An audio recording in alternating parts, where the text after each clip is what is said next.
Audio of Unit 11, Contemporary West, World War II. We're going to start with talking about the paths to World War II. So we're going to start with the German path to war. As we know, Adolf Hitler, who was at this point completely in charge of Germany as a right-wing totalitarian dictator, he believed that Germany could build a great civilization, and he outlined this in his book, Mein Kampf. Now, to do this, he believed that Germany needed more land to support more German people. He wanted lands in the east in the Soviet Union eventually for this Lebensraum. And he began preparing for war about 3.5 years before anyone else was preparing for war. His plan was to use the land for German settlements and that the Slavic people would become the slaves of the Third Reich. Hitler also proposed that Germany should be able to revise the unfair provisions of the Treaty of Versailles that had ended World War I. At first, he said he would use peaceful means. However, in March of 1935, he created a new air force and began a military draft, both of which were completely against the Versailles Treaty terms. So one could argue that as of March 1935, he was completely publicly negating the Versailles Treaty and making it very clear that Germany was getting ready for war.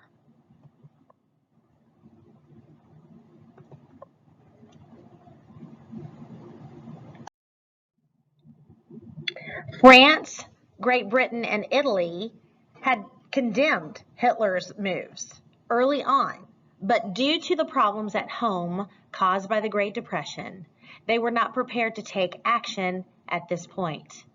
Instead, they adopted what is known as the appeasement policy. Hitler became convinced that the Western states would not stop him from breaking the provisions of the Treaty of Versailles. One by one, he tested the waters to see if they would try to stop him, and one by one, they did not.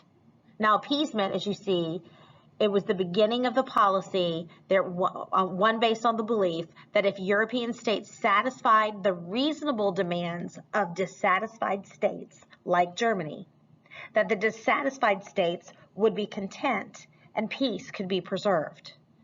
Had anyone read Mein Kampf outside of Germany, any of the leaders of the Western nations read Mein Kampf, they would know that he would never be appeased, that he wanted as much territory as they could possibly get, even the world. On March of 1936, Hitler sent German troops into the Rhineland, which was supposed to be a demilitarized area. France, at this point, so racked with inflation and problems economically, would not send troops to oppose Germany for this treaty violation without the support of the British. They argued that they could not afford to do so. Great Britain saw Hitler's actions as fairly reasonable, since they should have access to some of those lands that they had lost after the Versailles Treaty. Great Britain's government at this point was under a more classically liberal government, and they believed that, some of them believed that the Versailles Treaty was unusually harsh by this point. They had shifted leadership since the beginning or the end of World War I. Great Britain, therefore, did not call for a military response. Therefore, both of these nations were willing to appease Hitler and allow him to take small territories as long as it guaranteed peace. Neither of these nations was ready to go back to war again. Both of them had civilizations that were very, very keen on staying out of a worldwide conflict, once again, after what they experienced in the First World War. Hitler also gained new allies in 1936. As we know, Benito Mussolini was the fascist leader of Italy. He had invaded Ethiopia in 1935 with the support of German troops.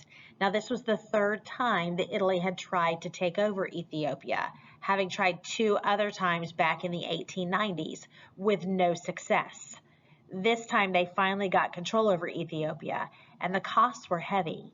The Ethiopians lost almost 500,000 people to about 5,000 Italians. In 1936, both Italy and Germany sent troops to Spain to support General Francisco Franco's takeover of the Spanish Republic, which we discussed in the earlier unit. Later that same year, Hitler and Mussolini became formal allies and formed what was known as the Rome-Berlin Axis alliance. Germany also signed the Anti-Comintern Pact with Japan, forming an alliance against communism, which would eventually bring Japan formally into the Rome-Berlin, then Rome-Berlin-Tokyo axis by the time we get to 1941. By 1937, Germany had become a very powerful nation. In 1938, Hitler pursued a long-held goal that he had in his own mind: union with Austria, his homeland. This will be known as Anschluss. By threatening to invade Austria, Hitler forced the Austrians to put an Austrian Nazi party in charge of the government. The new government then invited German troops into Austria to, quote, help maintain order, end quote. Hitler then annexed Austria to Germany, and Anschluss was declared. Anschluss means absorption or union. Now, Grossdeutsch had been achieved, which means bigger Germany, all German-speaking peoples within the Third Reich. In 1938, Hitler also demanded that the Sudetenland in northwestern Czechoslovakia be given to Germany because about 3.5 million Germans lived in that territory that had once belonged to Germany. He argued national self-determination should make it so that territory was German. The British, French, Italian, and German representatives all met in Munich at the Munich Conference to discuss this. Great Britain and France had both given promises to Czechoslovakia, which was the only successful democracy remaining in those newly created states after World War I. They gave some promises that they would protect their sovereignty, protect Czechoslovakian sovereignty, and not allow Hitler to absorb the Sudetenland, which was some of the most industrially rich territory that Czechoslovakia possessed. However, when Great Britain and France arrived at the Munich Conference, they gave in to all of Hitler's demands, and German troops were allowed into Czechoslovakia to absorb the Sudetenland. And then just a couple of months later, they took over all of Czechoslovakia. In other words, Czechoslovakia was not even invited to the party. They weren't even invited to the Munich Conference that ultimately decided their fate. This only democracy that was remaining after World War I in those newly created states was sold down the river by Great Britain and France because they were so keen on avoiding war with Germany. This is the appeasement policy at its absolute worst. After the Munich Conference of 1938, the British Prime Minister actually came home announcing that he had the settlement meant peace for our time. He actually bragged it, and for a couple of weeks, he was a superstar in Great Britain for avoiding the war. He believed Hitler's promises that he would not try to take over all of Czechoslovakia, but as we know, he will take over all of the region within weeks. After the Munich Conference, Hitler felt even more convinced that France and Great Britain would not fight him and that he could run amok, taking what he wanted. In March of 1939, Hitler invaded Western Czechoslovakia completely and made a Nazi puppet state out of Slovakia in Eastern Czechoslovakia. France and Great Britain began to react at this point. Great Britain said it would protect Poland if Hitler invaded. And if I were Poland, I wouldn't have believed them. This is finally when Great Britain realized that appeasement would not work. But it was a little too late for Czechoslovakia. By the way, in the British Parliament, there was only one lone parliamentarian who spoke out against what Neville Chamberlain, the Prime Minister, had done. His name was Winston Churchill, and he had argued that you could not negotiate with dictators, that Hitler would never be appeased. And he was right. Within the next several months, Neville Chamberlain's party will lose control over the British Parliament, and instead, Winston Churchill's party will gain the majority. Winston Churchill will become the next Prime Minister, and he will lead Great Britain for the majority of the Second World War. France and Britain began negotiations at this point with Joseph Stalin, the Soviet dictator, hoping that just like in World War I, they could convince Russia to ally with them in case of a war against Germany. They knew that they would need the Soviet Union to help contain the Nazis if they were to go to war. But the unthinkable happened. It turns out that Stalin had made a deal with Hitler. Hitler had been afraid of an alliance between the West and the Soviet Union because, remember, he knew what had happened in World War I because he fought in it. So, in August of 1939, Germany, Hitler, and the Soviet Union, Stalin, came together and did not form an alliance, but instead signed what was called the Nazi-Soviet Non-Aggression Pact. These two dictators hated each other. They are on opposite ends of the political spectrum, one being a right-wing totalitarian, the other being a left-wing totalitarian. However, it just goes to show you the opportunist nature of totalitarianism. They did not form an alliance, but they formed a non-aggression pact, basically agreeing to stay out of each other's way. Hitler offered Stalin Eastern Poland and the Baltic states if he allowed Hitler to take the western half of Poland without allying with Great Britain and France. This was a way Hitler thought he could avoid a two-front war. Now, just so everybody remembers what I said at the very beginning of this lecture, Hitler had every intention of taking over all of those territories in Russia eventually, but not at this point. He was going to bide his time and wait before he tried to do that. Again, if the leaders of the world outside of Germany had read Mein Kampf, they would have known that you cannot make these kinds of deals with Hitler. He will never keep his promises. Hitler knew, like I say, that he would eventually break that pact. However, this pact at this particular time enabled him to invade Poland without fear of a two-front war should war begin between himself, Great Britain, and France. And remember, folks, he had been rearming Germany since 1936, and the other nations, France and Great Britain, had been trying to appease him to avoid war. So they were not ready for war, and he was. And he knew it. On September 1st, Germany invaded Poland. 2 days later, on September 3rd, Great Britain and France declared war on Germany. World War II had begun, but only Hitler and his allies, Mussolini, were really ready for the war. Okay, now what about the Japanese? Well, back in September of 1931, Japanese soldiers had seized hold of Manchuria in China. They renamed it Manchukuo, a Japanese name. The Japanese had claimed that the Chinese had attacked them, and so this gave them the right to move into this territory and take it from China.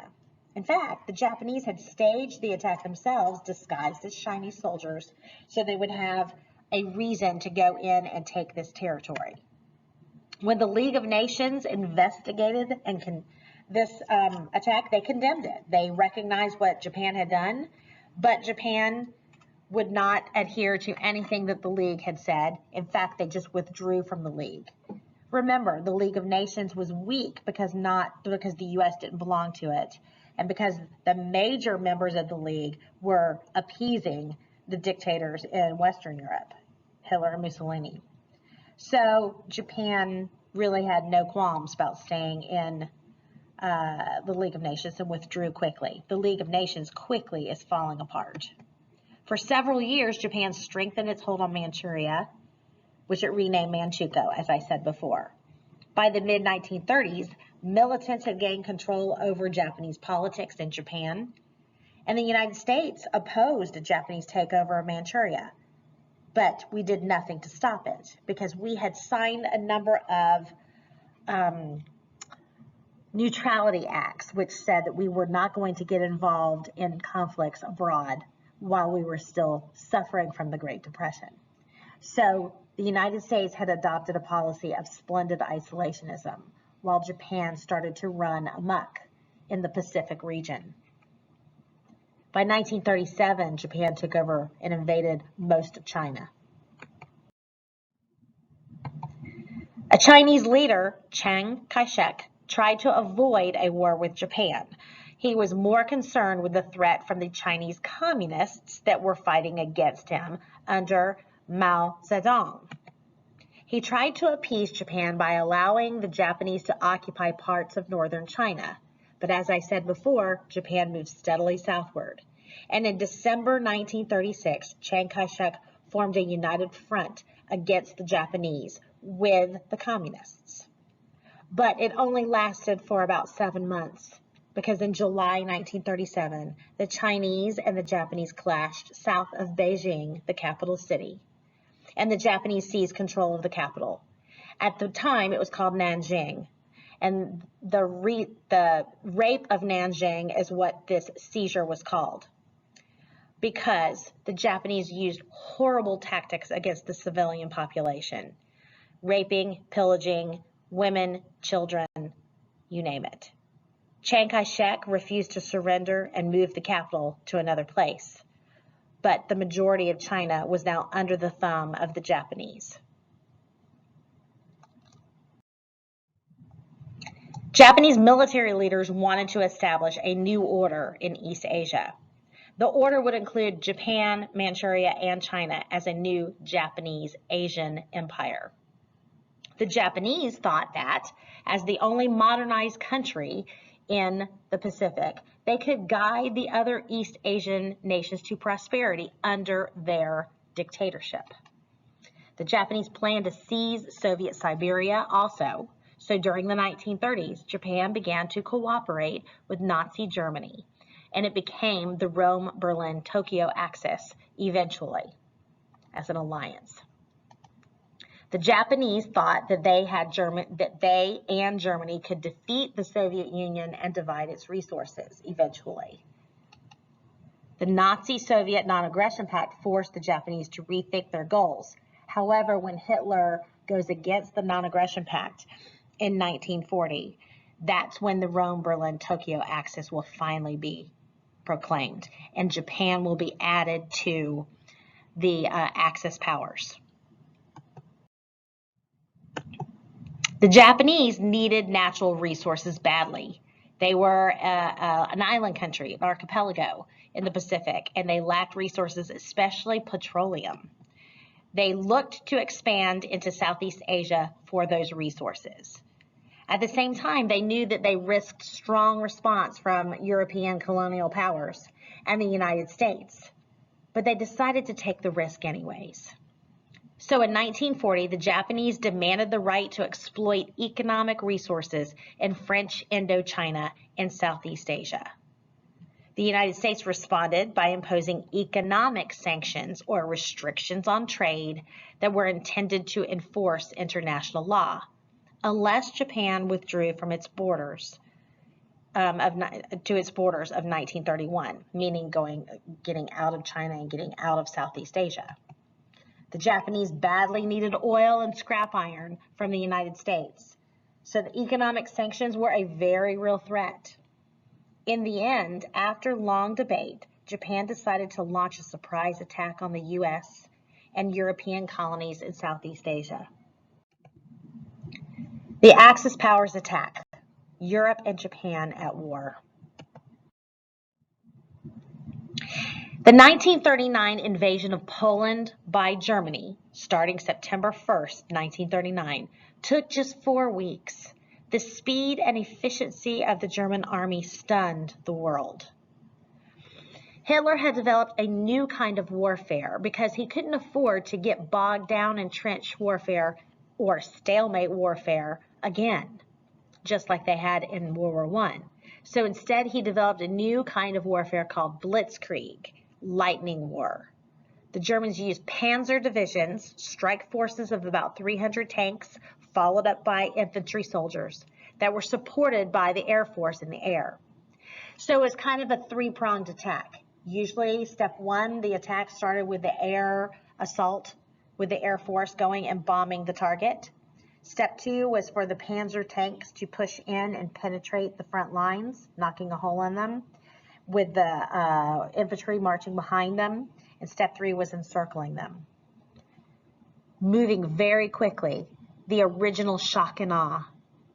On September 28, 1939, just 27 days after the invasion of Poland began, Poland was completely overwhelmed, and Germany and the Soviet Union divided Poland between them. In the spring of 1940, Hitler also turned towards Denmark, invaded it quickly, and then moved into Norway. In May, Germany attacked the Netherlands, Belgium, and then eventually by June, France. Hitler was able to take these territories very quickly this first year of the war because Great Britain and France were not ready to go to war when they declared war in September of 1939. They had not begun to rebuild their armies. They had not begun to mobilize. And so Hitler knew that he needed to take advantage and gain as much territory as he possibly could in that first year or so of the war, while the Allies were not ready to fight. He hoped that he could overwhelm them and force them to capitulate. He did get into France and took over France fairly quickly. The German armies broke through French lines and moved across northern France. The French had fortified their border with Germany along the Maginot Line, but the Germans surprised them by going around it and through Belgium once again. So Belgium was overrun with Nazis, and by the end of June, France is pretty much knocked out of the war because they are completely overwhelmed and occupied by the Nazis. Now all that's left is Great Britain. The Germans trapped the entire British army that had tried to come to France's aid, and French forces on the beaches of Dunkirk in Belgium. The British Navy and private boats, however, were able to evacuate 338,000 Allied troops, barely averting a complete disaster. This evacuation worked, but it was not a victory. All of France will fall to the Nazi forces, but the French government will live in exile in England for the duration of the war. On June 22nd, the French signed an armistice with Germans who occupied 3/5 of France and eventually all of it. An authoritarian French regime under German control was set up to govern the rest of the country, led by Marshal Henri Pétain, and it was named Vichy France. Vichy France was basically a puppet government to the Nazi regime. Germany now controlled Western and Central Europe completely. Only Britain remained undefeated. And of course, the Soviet Union, he still had his non-aggression pact with them. Things looked very bad for the Allies considering there's only one left, Great Britain. So the British asked the United States for help. Well, as I said before, the United States had a strict policy of isolationism by this point. A series of neutrality acts had been passed in the 1930s that I mentioned, and it prevented the United States from involvement in European conflicts. Though Franklin Delano Roosevelt denounced the Germans publicly, the United States still was not able to come to the aid of Great Britain at first. Roosevelt wanted to repeal the neutrality acts and help Great Britain, but the Congress would not remove these. Over time, the laws were slowly relaxed, and the United States was able to send food, ships, planes, and weapons to Great Britain. We called this the Lend-Lease program or the Cash and Carry program. Both of these programs will help fortify Great Britain in their fight against Germany. Hitler understood that he could not attack Britain by sea unless he first controlled the air, and thus began the Battle of Britain in 1940. It started in August of 1940 when the Luftwaffe, the German Air Force, began a major bombing offensive against military targets in Great Britain, in particular the RAF installations, that's the Royal Air Force. But the Royal Air Force was aided by a good radar system that they had borrowed from the United States, as well as some American pilots that were sent to help the British. Even though we were supposedly isolationists, we were still helping the British as much as we could without violating our neutrality acts. The British were able to fight back, but they suffered critical losses. In September of 1940, Hitler retaliated to a British attack on Berlin from the RAF by shifting attacks from military targets to British cities that were, of course, full of civilians. He hoped to break the British morale by attacking the civilian populations and forcing the British government to capitulate to his demands. However, the shift in strategy allowed the British to rebuild their air power and inflict crippling losses on the Germans. Also, it should be noted that by this point, the British government, the British Parliament, was in the hands of Winston Churchill, the one man who had stood up against the earlier Prime Minister Neville Chamberlain when he tried to appease Hitler. So there was no more appeasement. Under the leadership of Winston Churchill, England will continue to fight back. Having lost the Battle of Britain and not really being able to invade Great Britain, which had not successfully happened since 1066, when the Normans invaded Britain and established the modern monarchy there, Hitler postponed the invasion of Britain indefinitely at the end of September, knowing that he did not soften up the targets enough to successfully ensure himself a successful invasion of Great Britain. He will continue to attack British cities at night in particular with his Air Force. This will be called the Blitz. Throughout the war, Great Britain will suffer major damage from these aerial assaults. But Great Britain was still in the war, and now Germany lost its offensive capability in Western Europe. They were unable to knock out Britain out of the war before turning their attention eastward. Now Hitler has a decision to make. Will he violate the non-aggression pact that he made with Russia or with the Soviet Union and risk a two-front war, knowing that he had not successfully defeated definitively Great Britain? Hitler was convinced that the way to defeat Britain eventually was to first smash the Soviet Union. So he determined that he would take the risk, and he would now, in 1941, attack the Soviet Union, violating the Nazi-Soviet non-aggression pact. This invasion of the Soviet Union was known as Operation Barbarossa, and it began in the summer of 1941. He thought that the British were resisting only because they were expecting Soviet support. He also thought that the Soviets could be easily defeated, so he thought he could effectively defeat the Soviet Union within a couple of months, and then he could turn his attention to trying to attack Great Britain once again. He planned to invade starting in the spring of 1941, but he was delayed by problems in the Balkans region until the summer. After the Italians had failed to capture Greece in 1940, the British still held air bases there.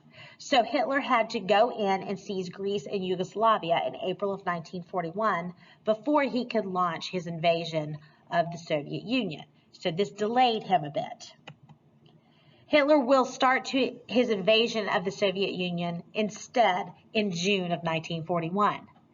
The attack on the Soviet Union stretched about 1,800 miles. German troops were able to move quickly and capture about 2 million Russian soldiers by November of 1941. The Germans were within 25 miles of Moscow, and it looked as if they were going to be able to achieve their goal of taking all of the Soviet Union. But then the winter set in. Winter came early in 1941, and just like we saw happen with Napoleon back in the 1800s, the Germans will get bogged down in the snow and in the mud. And combined with fierce Russian resistance and scorched earth tactics, this will force the Germans to halt and get stuck in stalemate warfare. This marked the first time in the war that the Germans had been stopped. The blitzkrieg was not working in Russia. The Germans were not equipped for the bitter Russian winter. And in December, the Soviet army started to counterattack. The Germans and the Soviets will fight bitterly, pretty much in the same place, right there in the center of the Soviet territories, for about 2 years before movement is going to really be made. And by movement, I mean the Soviets will finally start to push the German forces back. But now, because of this failed invasion, and because Hitler had violated the Nazi-Soviet non-aggression pact, now Germany is facing a two-front war. I should say Germany and Italy are facing a two-front war. And of course, the Soviet Union joins in an alliance with Great Britain. On December 7th, 1941, the same year as Hitler's getting bogged down in the Soviet Union, the same time, December of 1941, the Japanese decide now is the time to attack the United States at Pearl Harbor, Hawaii. They also attacked the Philippines and the British colony of Malaya at the same time.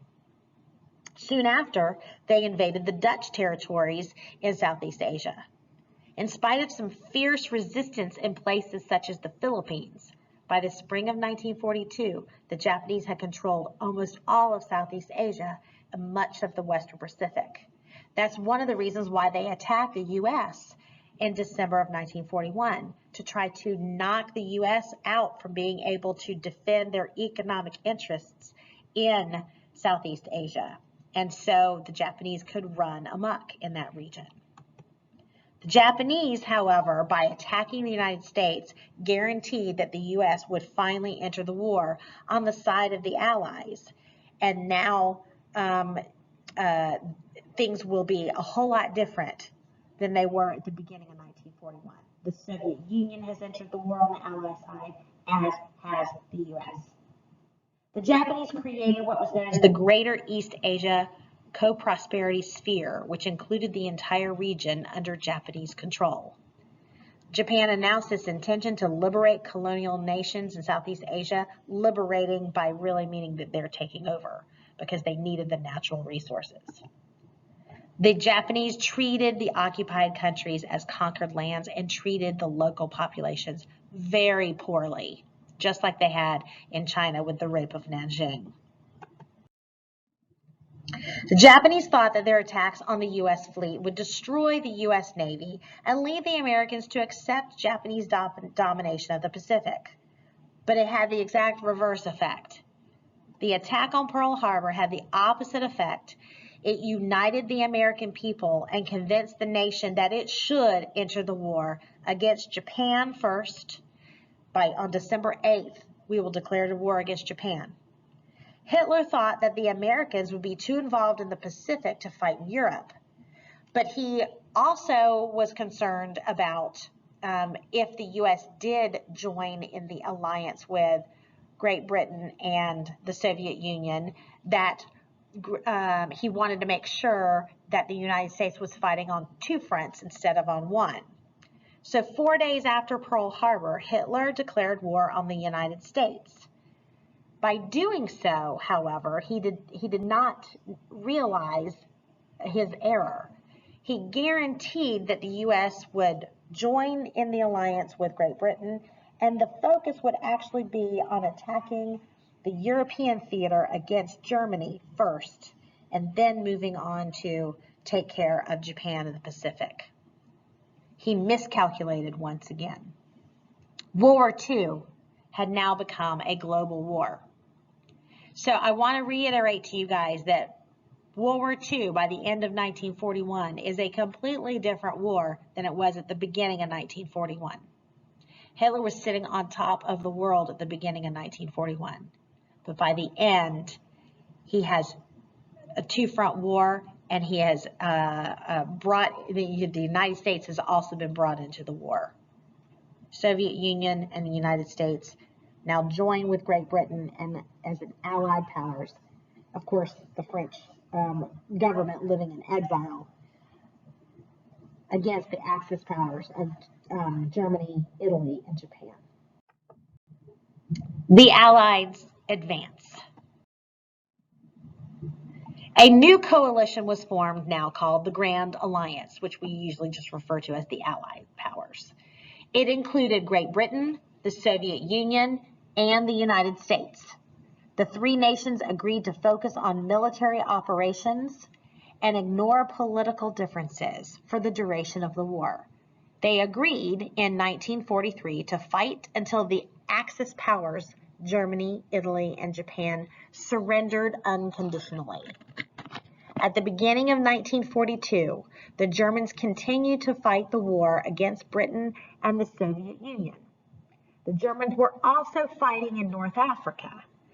The Africa Corps was under the direction of General Erwin Rommel, and Rommel was able to break through the British lines in Egypt and advanced on Alexandria, taking that territory. During the spring, the Germans captured the entire Crimea in the Soviet Union as well. By the fall of 1942, the war had turned against the Germans, though. And 1942 is sometimes seen as a turning point time period in this war, because the Axis powers will lose their offensive capability and be on the defensive for the rest of the war. In the summer of 1942, the British in North Africa had stopped the Germans at the Battle of El Alamein. The Germans retreated, and Rommel lost control over North Africa. This will open up the Mediterranean region to the Allied powers. Continuing on, in November, the British and American forces invaded French North Africa that had been claimed by the Germans since they had occupied France, and they forced the German and Italian troops there to surrender by May. This, of course, as I said, will open up the Mediterranean region, and from this point on, the Allied powers, the British and the Americans of the Allied powers, will start to attack Italy, moving from the southern part of Italy up the Italian boot to finally force capitulation of the Italians by early 1944. In the meantime, back in 1942, there's another key turning point battle on the eastern front of the European theater. Hitler had decided by this point to try to end the stalemate that had been going on there since the end of 1941, when he got bogged down in stalemate warfare. So he decided to attack Stalingrad, which was a major Soviet industrial center. Between November of 1942 and February of 1943, the Soviets counterattacked against the German forces. They were eventually able to surround the German forces and cut off their supply lines. In May, the Germans were forced to surrender. They lost some of their best troops because of this. But the war is not over. This just means that from this point forward, the Soviet forces are pushing the Germans slowly but steadily back out of the Soviet Union territory. And the Germans have lost their offensive capability in the eastern portion of the European theater as well. So they've lost territories in Southern Europe and are losing territory there. They have lost territories in Eastern Europe now. And so the Allies are closing in on two sides here. At this point, the Soviet Union was pleading with the Western Allies to open a Western front of the war, to liberate France and to start pushing in on Germany from the Western side. But that Western front will not be opened by the Americans and the British until the middle of 1944 with the D-Day invasion.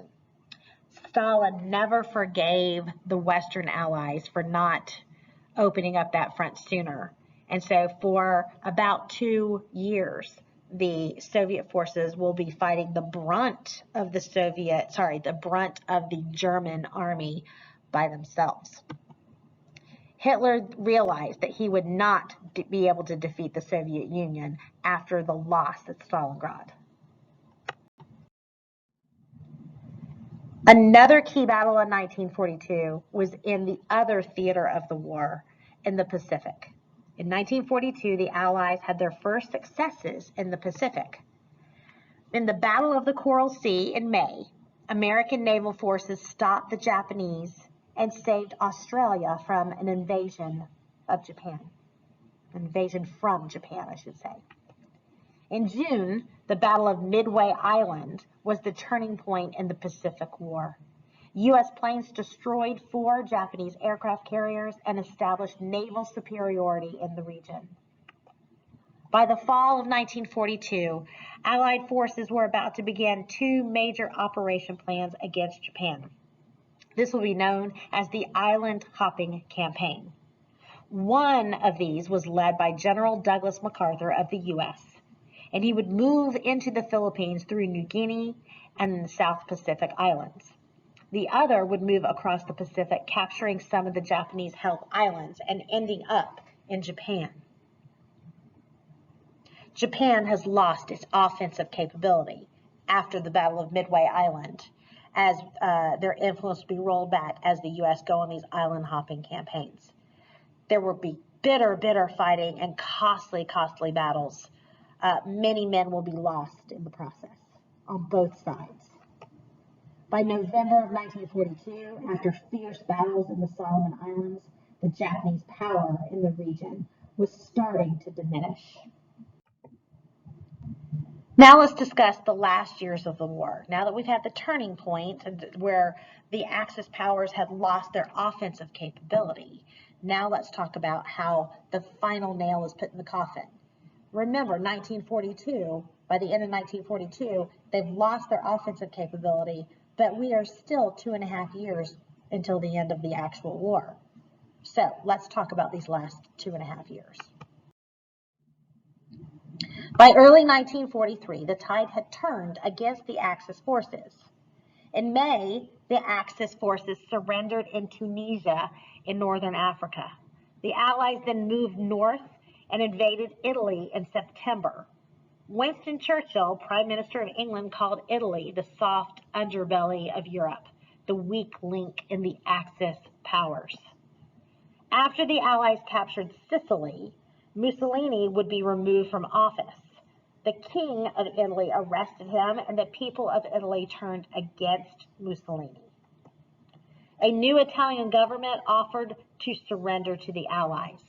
However, the Germans rescued Mussolini and set him up as dictator of a puppet German state in northern Italy. The Germans established a strong defense south of Rome. This would not last forever. Eventually, Mussolini will be toppled. The Allies had very heavy casualties as they slowly advanced northward in Italy. They did not take Rome until finally June 4th, 1944. The Allies had long been planning a second front in Western Europe, but it was delayed until June of 1944 because the Western Allies wanted to secure Italy first. This, of course, was what ticked off Stalin so much because the Soviets wanted that front opened sooner to divert the German attention away, to fight a truly two-front war. Okay, so they plan to invade France from Great Britain across the English Channel, and this, of course, will be the D-Day invasion, starting on June 6, 1944, just 2 days after they had secured Italy. On June 6, 1944, D-Day, what's also known as Operation Overlord, the Allies under the U.S. General Dwight Eisenhower landed on the beaches of Normandy in France. Though the Germans were expecting the invasion to take place in another location, there was still heavy resistance. However, because the Germans thought the invasion was a diversion, they were slower to respond than they should have been. This gave the Allies the chance to set up a beachhead. By landing 2 million men and 500,000 vehicles, the Allies broke through the German lines and were able to liberate France. After the breakout, the Allies moved south and east.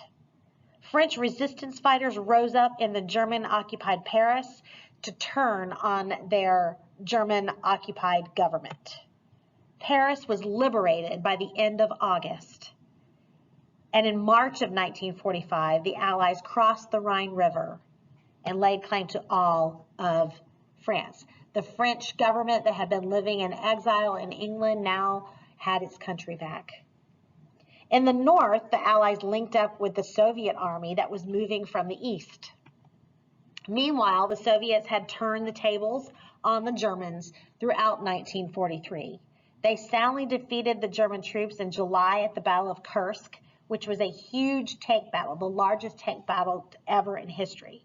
Then they moved steadily westward, and the race to Berlin was on, with the Western Allies, the U.S. and Britain, along with now the French, since France had been liberated, get to Berlin first from the west, or would the Soviets get there first from the east?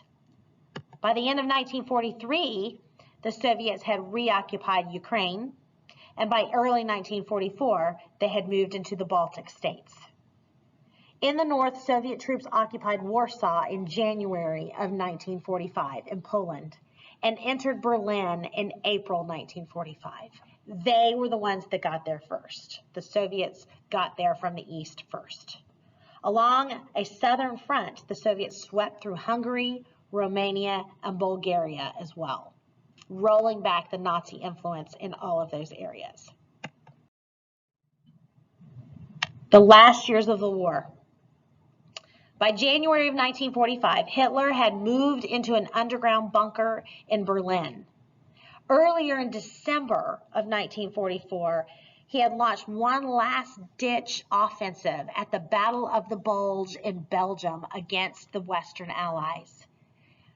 After bitter fighting throughout all of December and into early January, the Germans had to start their retreat. So this is why by January of 1945, Hitler moved into an underground bunker in Berlin. In the end, he blamed the Jews for the war. And eventually on April 30th, after not allowing his people to surrender, and after aerial assaults had been done on many German cities by the Allied powers, April 30th, 1945, Hitler committed suicide, not allowing himself to be captured and taken prisoner by the Allied powers, leaving other Nazis to clean up the mess. On May 7th or May 8th, 1945, depending on who you ask, the German commanders surrendered officially to the Allied powers and the war was over. This is VE Day. The war in Asia, however, continued in the Pacific. As I said before, beginning in 1943, the Allied forces had gone on the offensive and started moving across the Pacific, in particular the U.S. as the Allies. As the Allies came closer to the Japanese home islands in 1945, then U.S. President Harry Truman, because FDR had died early in 1945, leaving his vice president now as the new president. Harry S. Truman had to make a decision whether or not an invasion of Japan was something that could guarantee victory. After bitter fighting at places like Okinawa and Guadalcanal, Harry Truman decided that it might be too costly to invade the island of Japan because it seemed as if the Japanese were willing to fight until every last man, woman, and child was dead. So instead, he made the decision to drop the atomic bombs that had been secretly being built in the United States, thinking that we would use them against the Germans. Since the war against Germany was over before we used them, he now hoped that he could use these atomic bombs and that this would avoid an invasion of Japan. The first bomb was dropped on the city of Hiroshima, Japan on August 6, 1945. 3 days later, after Japan still had not surrendered, the second bomb was dropped on Nagasaki, Japan. Both of these cities were completely destroyed. Both of these cities, of course, were civilian territories, civilian populations.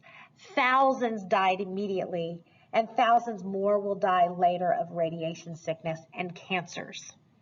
Still others generations later will die continued from these radiation exposure. The Japanese will finally surrender on August 14, 1945. World War II is over. 17 million people had died in battle in World War II, but then other millions died in addition. If you count up all those who died in either in battle or civilians, and of course including those that died in the Holocaust, which we'll talk about in a moment, okay? Some estimate that about 50 million people died in the war. Now let's talk a little bit about Hitler's New Order and the Holocaust that was going on in the midst of World War II. Once Hitler lost his offensive capability in Europe, he decided to make room, Lebensraum, for the Aryan race by cleaning house, basically, in the territory that Germany already controlled in Central and Western Europe. In 1942, the Nazis controlled Europe from the English Channel in the west to near Moscow in the east. While Germany annexed some areas, most were run by military or civilian officials, with help from local citizens who supported them. The Nazis were especially ruthless in Eastern Europe. The Nazis saw the Slavic peoples as racially inferior, and the Nazis wanted the lands for German settlers. Soon after they conquered Poland, they began to put their plans for an Aryan racial empire into action. Heinrich Himmler, that I mentioned in the last unit, who was the leader of the SS and the Gestapo, was put in charge of the German resettlement plans in the East. This meant to move Slavic people out of those eastern territories in the Soviet Union that had been taken, as well as other Eastern European nations, and replace them with Germans, basically taking that territory from them and replacing them with Germans, giving the German or the Aryan race Lebensraum, living space to live and to grow. Beginning in Western Poland, the Germans moved 1 million Poles to southern Poland. By 1942, 2 million ethnic Germans had been moved in to colonize the new German provinces in Poland. When the Nazis invaded the Soviet Union, Hitler anticipated turning all those people into slaves and inhabiting the conquered lands with German peasants. He'd hoped that he would take over the entire Soviet Union, but he was not able to do so. Himmler stated that German plans could involve killing about 30 million Slavs. Due to labor shortages in Germany, the Nazis started rounding up foreign workers as slave labor. By the summer of 1944, millions of Europeans were laboring in Germany, and another 7 million were forced to work in their own countries that were occupied by the Nazi forces. Forced labor caused problems for the Germans, however. Bringing workers to Germany reduced the number of workers left in those occupied countries, those German-occupied countries. The Germans' brutal tactics also led more and more people to resist Nazi occupation forces and therefore die in the process of that rebellion. Hitler's vision divided the world into the Aryan race and those who would try to destroy it, so they must be destroyed first. He was convinced that the Jewish people were the greatest threat to his Aryan empire, so he directed that Jews in Europe be exterminated completely. This will be the final solution to his Jewish question, and this is what is the genocide of the Holocaust. His plans call for this final solution. The Holocaust is the final solution. The SS under Himmler was responsible for carrying out the final solution. The final solution was genocide, or the physical extermination of the entire Jewish race, the attempt to, however. Reinhard Heydrich was the head of the SS's security service, and he was put in charge of the final solution by Himmler.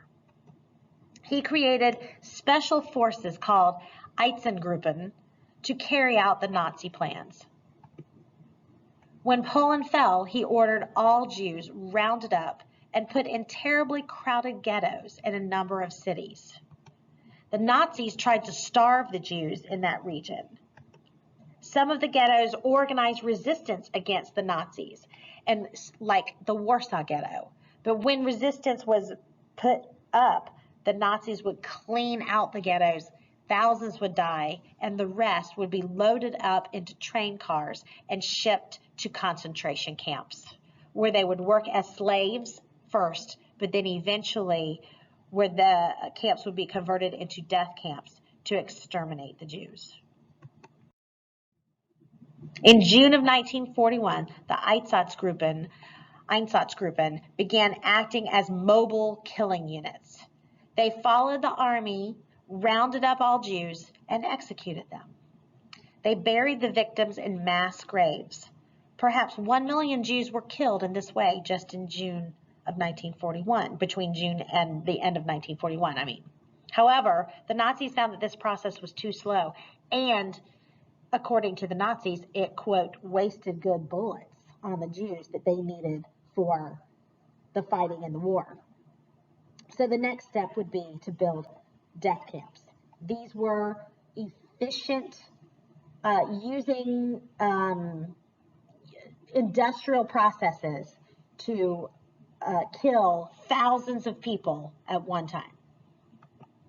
Beginning in 1942, Jews from countries that were occupied or sympathetic to Germany were transported first to Poland in freight trains like cattle. Then they would be put in concentration camps. About 30% of the arrivals were sent to work in labor camps, but others would be starved or worked to death in this process. By the spring of 1942, the death camps were fully operating. 6 death camps were built in Poland. The largest was Auschwitz, which you see pictured to the right. The rest of the people were exterminated in mass gas chambers, and then their bodies were burned in these large furnaces, these large crematories, to try to destroy the evidence. Throughout the war, the final solution continued to have top priority. Even as the Nazis were losing the war in 1944, Jews were being shipped from Greece and Hungary to the death camps, as the final solution had priority even over the military for trains. Hitler was losing, but he would not allow those Jews to be liberated by the Allied powers. The Nazis were responsible for the deaths of at least 9 to 10 million non-Jewish people as well. About 40% of Europe's gypsy population were killed, as were Poles, Ukrainians, Belarusians, who all lost their lives as slave laborers. The Nazis also probably killed at least 3 to 4 million Soviet prisoners of war and about 5 to 6 million Jews. This mass slaughter of European civilians particularly European Jews, is what is called the Holocaust. In a few places, Jews resisted, and in some countries, people tried to help Jews to escape from the Nazis. The Danish people, for example, were able to protect most of their Jewish citizens and get them to safety. In many other places, collaborators, or people who assisted the enemy, the Nazis, helped the Nazis find Jews. Though the Allies knew about the death camps, they chose to concentrate on ending the war. We're actually not actually sure how much we really knew about the camps either. They did not learn the full truth until the war was over, and those camps were being liberated first by the Soviets and then some by the Americans. Jewish children were the first to be put to death in the gas chambers because they were seen as not being able to work as well. 1.2 million Jewish children died in the Holocaust. In Germany, Britain, and Japan, many children were removed from cities that were being bombed. Some who were evacuated never saw their parents again. By 1945, there were about 13 million orphaned children in Europe due to the Holocaust and to these bombing raids that were done and leaving children orphaned. In Eastern Europe, children suffered terribly. All secondary schools were closed because the Germans did not think Slavic people needed more than a very basic education to be their slave population. Children on both sides, particularly at the end of the war, joined the fighting. Sometimes 14 or 15-year-old children were at the front lines or worked as spies. Japan also initiated a new order in Asia. Japan hoped to use its newly conquered countries as sources of raw materials such as tin, oil, and rubber. The possessions would also provide a market for the Japanese goods, these territories. The Japanese used the slogan, Asia for the Asiatics. They contacted anti-colonial forces and promised them that local governments would be set up under Japanese control. This happened in places like Burma, that had been controlled by the British before, the Dutch East Indies, Vietnam, and the Philippines. Okay, Vietnam had been part of French Indochina, had been a French colony. And the Philippines, of course, had been an American territory. Each territory that they took was actually run by the Japanese military, though. Local people instead were forced to serve in the military or work on public works projects, and they were treated very poorly by the Japanese. In Vietnam, the Japanese took rice from the people to ship back to Japan, and about 1 million people starved to death in 1944 and 45, just in Vietnam alone. At first, many Southeast Asian nationalists cooperated with the Japanese. Their attitudes changed, however, as the Japanese provoked local people through their arrogance and contempt for local customs. For example, Buddhist pagodas in Burma were used as military latrines by the Japanese soldiers. That means restrooms. Like the Germans, the Japanese had little respect for the lives of people in occupied countries. In Nanjing, China, the Japanese soldiers looted the city and killed and raped many of its people. I mentioned this before, the rape of Nanjing back in the early 1930s. The Japanese used labor forces composed of prisoners of war and local peoples as well. In one case, 12,000 Allied prisoners of war died while constructing the Burma-Thailand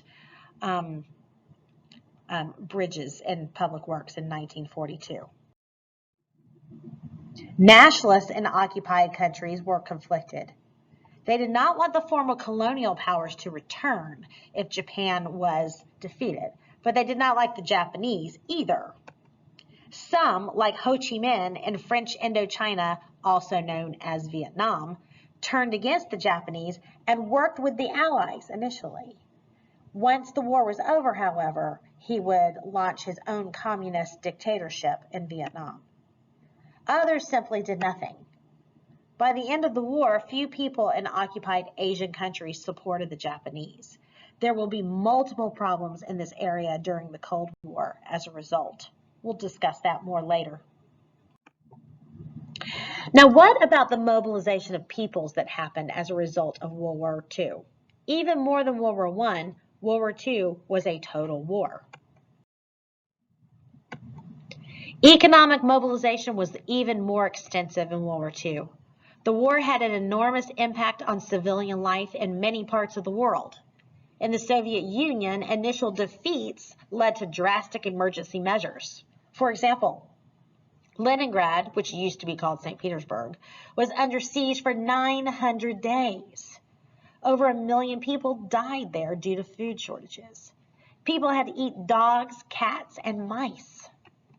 Soviet workers dismantled factories in the West and shipped them to the eastern part of the Soviet Union, out of the way of the attacking German army so they couldn't get a hold of them. At times, workers ran machines as new factory buildings were built up around them. The military and industrial mobilization of the Soviet Union produced 78,000 tanks and 98,000 artillery pieces. In 1943, 55% of the national income in the Soviet Union went to war materials. As a result, there were severe shortages of food and housing. As you can see by this picture, Soviet women were an important part of the war effort. Women working in industry increased 60%. They worked in industries, mines, and railroads. They dug anti-tank ditches, and they worked as air raid wardens. Some even fought in battles and flew in bomber planes. The war did not come to the home territory of the United States, however. The country became an arsenal for the Allies. We produced the weapons and the things needed for the Allies to continue the fight against the Axis powers. The United States produced much of the military equipment needed to fight the Axis. In 1943, the United States was building 6 ships a day and 96,000 planes per year. The American mobilization created some social turmoil. There were widespread movements of people as a result of it. For example, many women and men enrolled in the military, and they moved frequently as a result of that. Also, as millions of servicemen and workers looking for jobs moved around, their wives and children or girlfriends often moved with them. Over 1 million African Americans moved from the South to cities in the North and the West to work in war industries. At times, the influx of African Americans led to social tensions and even violence across the United States. 1 million African Americans joined the military as well. They served, however, in segregated units. Angered by their treatment, many returned from the war, ready to fight for their civil rights. The civil rights movement will hit after World War II in the United States. Japanese Americans on the West Coast were actually moved into internment camps away from the ocean. 65% of them had been born in the United States, but in spite of that, they were required to take loyalty oaths and were forced to live in camps surrounded by barbed wire and kept under watchful eye. The government claimed that they were doing this for national security.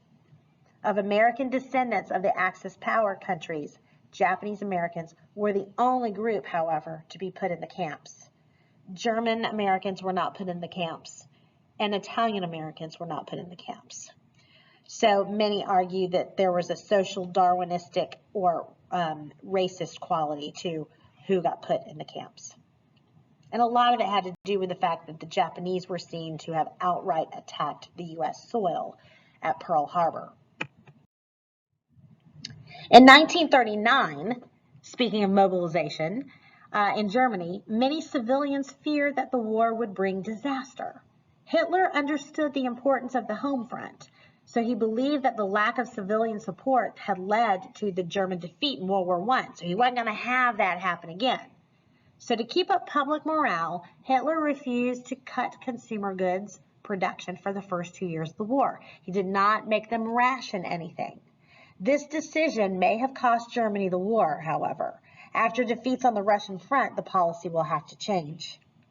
Early in 1942, Hitler increased arms production and the size of the army. Albert Speer became the Minister for Armaments and Munitions. He tripled armament production between 1942 and 1943.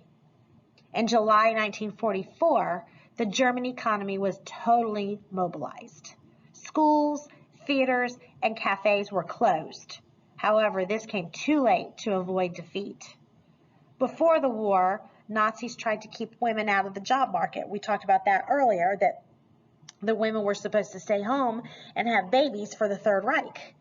But as the war progressed, more and more men had to serve in the military, and the Nazis changed their policies and encouraged women to go to work in the factories to help make munitions for the Nazi army. However, the number of working women increased very little between 1939 and 1944, ultimately.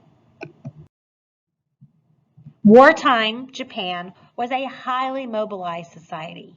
The government controlled prices, wages, labor, and resources. Citizens were encouraged to sacrifice for the national cause. And in the final years of the war, young Japanese volunteered to serve as suicide pilots against U.S. ships. They were called kamikaze pilots, kamikaze meaning divine wind. The Japanese government opposed employing women. General Hideki Tojo, the Japanese prime minister from 1941 to 44, and the general in charge of the armed forces, argued that employing women would weaken the family system and the nation. Female employment increased only in areas in which women had traditionally worked, such as textiles and farming. The Japanese met labor shortages by using Korean and Chinese laborers as slave labor. Bombing was used against military targets, enemy troops, and civilian populations throughout the war. World War II was the first war in which large masses of civilians were bombed. Yes, civilians were bombed in World War I, but not to the extent that we will see in World War II. Toward the end of World War I, there had been a few bombing raids against civilian targets. The raids had caused great public outcry, so after World War I, European nations began to think that bombing civilian targets could be used to force governments to make peace. So that's why they were used so extensively during World War II. During the 1930s, European nations developed long-range bombers. The first sustained civilian bombing was done by the Germans against London in the Battle of Britain. For months, the Germans bombed the city nightly. The night bombings were called the Blitz. There were heavy casualties and tremendous damage. In time, the Blitz, as the nighttime bombing was called, as I mentioned, was carried to other British cities as well. In spite of the heavy bombing, British morale remained high. The idea that bombing civilians would force peace was proved wrong. In 1942, the British began major bombing campaigns against German cities as well. Ignoring their own experience, the British hoped that the bombing would break the morale of the German people. Thousands of bombers were used to attack major German cities. The bombing of Germany added to civilian terror. The Germans particularly feared incendiary bombs, which spread fire when they exploded. In some cities, such as Dresden, enormous firestorms resulted from the bombing using incendiary bombs, killing hundreds of thousands of people and burning everything that could burn. The bombing of Germany by Allies may have, the bombing of German cities by the Allies may have killed 500,000 civilians. Millions of buildings were destroyed. In spite of the terrible destruction, the bombing did not seem to sap the morale of the German people or destroy the German industrial capacity, as they had hoped. However, the destruction of transportation systems and fuel supplies strongly impacted the ability of the Germans to supply their military forces. In November 1944, the Allies began attacks on Japanese cities. By that time, the Japanese Air Force could no longer defend Japan. The crowded Japanese cities filled with highly combustible structures were especially vulnerable. By the following summer, 25% of Japanese dwellings and many of its industries had been destroyed. The bombing of civilians then reached an unprecedented level when the U.S. dropped atomic bombs on Hiroshima and Nagasaki in August of 1945. Peace and a new war? What? A Cold War. After the end of World War II, a new international conflict emerged, the Cold War. The Cold War was primarily an ideological conflict between the United States and the Soviet Union. It dominated world politics until the end of the 1980s. In November of 1943, even before World War II was over, we see the roots of the Cold War when Stalin, Churchill, and Roosevelt, who was still our president at the time before he had passed away, met at the Tehran Conference to decide the future course of the war. Their countries were known as the Big Three of the Grand Alliance. The Big Three decided that the Americans and the British would attack Germany through France in 1944 to open up that Western Front. They would then meet the Soviet forces somewhere in defeated Germany. This meant that the Soviet troops would probably liberate most of Eastern Europe by themselves. They also agreed to a partitioning of post-war Germany into zones of occupation. In February of 1945, one more conference was held at Yalta. The Big Three powers met at the Yalta Conference in southern Russia. By that time, they knew the Germans would be beaten. This was just a couple of months before the Germans had their final defeat. This is after the Battle of the Bulge, and the race to Berlin from both sides was going on. Roosevelt and Churchill realized that 11 million Soviet troops were taking possession of much of Eastern and Central Europe as they reclaimed that territory from Nazi control. And Stalin had argued that he wanted to keep those territories under Soviet domination. Roosevelt favored the idea of self-determination for post-war Europe. This would mean that each country would get to choose its own form of government. But Stalin was suspicious of the Western powers and wanted a communist buffer zone between the West and the Soviet Union, therefore laying claim to Eastern Europe as that buffer zone. Roosevelt also sought Soviet military help against Japan. At this point, we had not made the decision to drop the bombs, and we thought we were still going to be invading Japan. So in return for a promise from the Soviet Union for military aid in the defeat of Japan, Roosevelt agreed that the Soviets could take the Sakhalin Island and the Kuril Islands, 2 warm water ports, and railroad rights in Manchuria. Roosevelt also wanted to create a new international organization to replace the old League of Nations that had fizzled before the war began.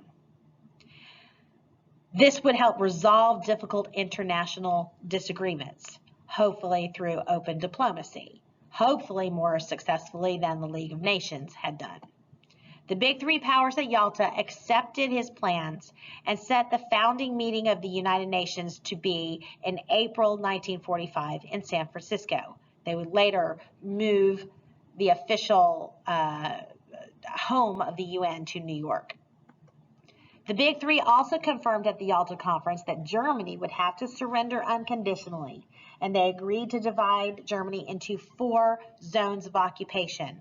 One part would be occupied by the Soviets, one part by the US, one part by the British, and one part by the French. This is after the French would be reintroduced to the war after they liberated it at D-Day. The zones would be occupied and governed by all of those nations. Stalin agreed to hold free elections in Poland at some future date, although he never allowed that to happen. He lied. The Soviets and the Americans were deeply split about free elections in other parts of Eastern Europe. The Soviets wanted these nations to be pro-Soviet. The Americans wanted free elections.